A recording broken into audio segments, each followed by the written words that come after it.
2026 சட்டமன்ற தேர்தலில் திமுக கூட்டணியிடம் 5 தொகுதிகளை கேட்க உள்ளதாக மனிதநேய மக்கள் கட்சித் தலைவர் ஜவாஹிருல்லா தெரிவித்துள்ளார்.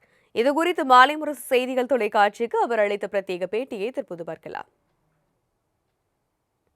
மனிதநேய மக்கள் கட்சி கடந்த 2021 சட்டமன்ற தேர்தலிலே திராவிட முன்னேற்றக் கழகத்தின் கூட்டணியில் 2 தொகுதிகளில் போட்டியிட்டு 2 தொகுதிகளிலும் சிறப்பான வெற்றியை நாங்கள் பெற்றோம்.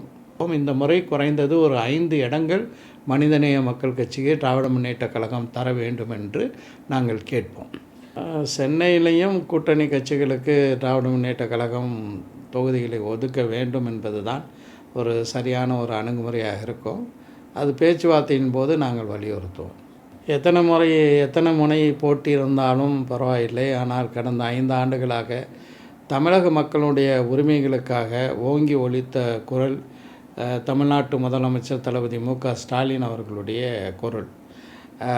ஒன்றிய அரசு தமிழ்நாட்டுக்கு எதிராக பல்வேறு வகையான ஒடுக்கு நடவடிக்கைகளை எடுத்தது. நமக்கு தேவையான நிதிகளை தரவில்லை, நம்முடைய நியாயமான உரிமைகளை எல்லாம் பறித்தது. மிகப்பெரிய ஒரு சவால்களுக்கு இடையில் தமிழ்நாடு செயல்பட வேண்டிய ஒரு நிலை.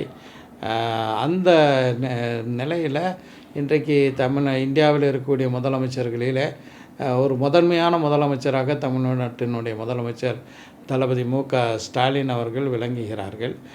மிக சிறப்பான முறையில் இந்த ஆட்சியில் பல்வேறு நலத்திட்டங்கள் தமிழ்நாட்டில் இருக்கக்கூடிய ஒவ்வொரு குடும்பத்திற்கும் சென்று இருக்கின்றது. அதற்கு நிச்சயமாக தமிழ்நாட்டு மக்கள் திராவிட முன்னேற்றக் கழகத்தின் தலைமையிலான கூட்டணிக்கு நன்றியோடு வாக்கு செலுத்துவார்கள். எனவே எத்தனை முனை போட்டி இருந்தாலும் நாங்கள் இடம்பெற்றிருக்கின்ற திராவிட முன்னேற்றக் கழகம் தலைமை தாங்கக்கூடிய கூட்டணி மகத்தான வெற்றியை இந்த தேர்தலிலே பெறும்.